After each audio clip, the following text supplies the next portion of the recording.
चलिए question number 19 की तरफ मूव करते हैं। क्वेश्चन 19 क्या बोल रहा है?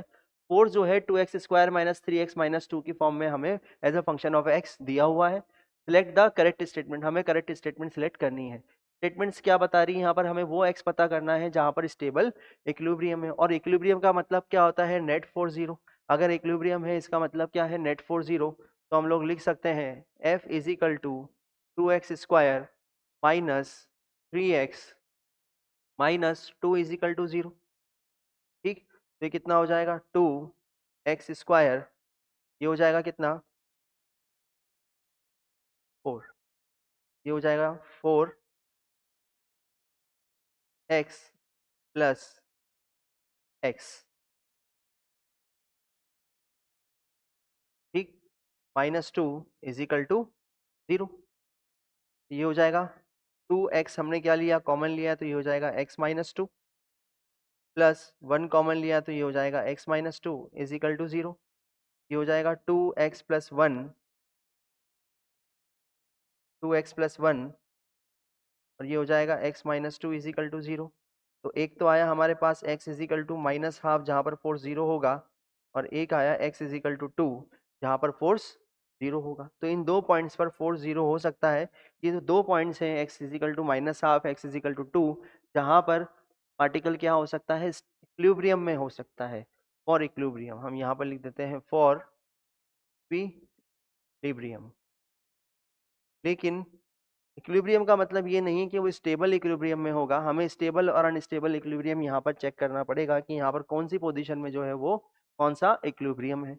तो हमें यहाँ पर क्या दिया हुआ है? फोर्स दिया हुआ है। तो हम लिख सकते हैं potential energy du is equal to minus of F dot D R, F dot D X, क्योंकि एक्स में बात हो रही।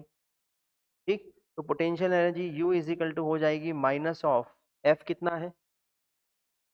2x² minus 3x minus 2 dx। ये कितना हो जाएगा? माइनस, ये हो जाएगा x³ 2 divided by 3 x³ minus 3 divided by 2 x² minus 2x। Clear? चलिए, तो u इज इक्वल टू ये हो जाएगा -2 divided by 3 x³ minus, sorry, plus 3 divided by 2 x² plus 2x। ये हमारी क्या आ गई? पोटेंशियल एनर्जी आ गई।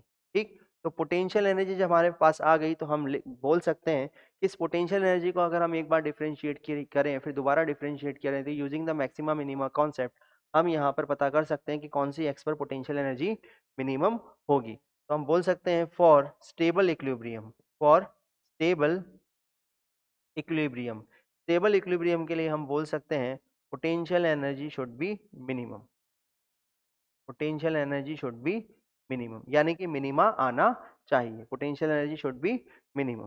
तो लिख सकते हैं हम D U divided by D X is equal to, D U divided by D X कितना आया? D U divided by D X आया कितना? 3 से 3 कैंसिल आउट हो जाएगा, ये हो जाएगा -2x², फिर हो जाएगा प्लस 2 से 2 कैंसिल आउट हो जाएगा, ये हो जाएगा 3x+2। ठीक, अगर मैं इसको दोबारा से डिफरेंशिएट करूं, यानी कि d² डिवाइडेड बाई dx², वो कितना होगा? -4x+3, -4x+3। अब ये हमारे पास क्या आया? Double differentiation of potential energy. तो अगर मैं यहाँ पर एक बार x is equal to minus half put करूँ at x is equal to minus half, at x is equal to minus half, मैंने क्या देखा? d² divided by dx² is equal to, ये आ जाएगा -4 -1/2 +3। कितना आ जाएगा ये हो जाएगा 5, यानी कि ग्रेटर देन 0। ग्रेटर देन 0 का मतलब क्या हो गया? कि इसी पॉइंट पर हमें क्या मिल रहा है? मिनिमा। इसी पॉइंट पर हमें क्या मिल रहा है? मिनिमा। कहाँ पर? x is equal to minus half पर। तो x is equal to minus half पर क्या होगा? स्टेबल इक्विलिब्रियम होगा। तो इसके अकॉर्डिंग हमारा option number A correct option होगा। चलिए, तो इक्विलिब्रियम में तो हमने x is equal to 0 put करके हमने क्या लिया है? इक्विलिब्रियम की कंडीशन लिया है कि कौन से x पर इक्विलिब्रियम होगा, नेट फोर्स जीरो होगा, लेकिन स्टेबल कब होगा अनस्टेबल कब होगा वो हमें पोटेंशियल एनर्जी से पता चलेगा। पोटेंशियल एनर्जी जहाँ मिनिमम होगी वहां पर क्या होगा, स्टेबल इक्विलिब्रियम होगा।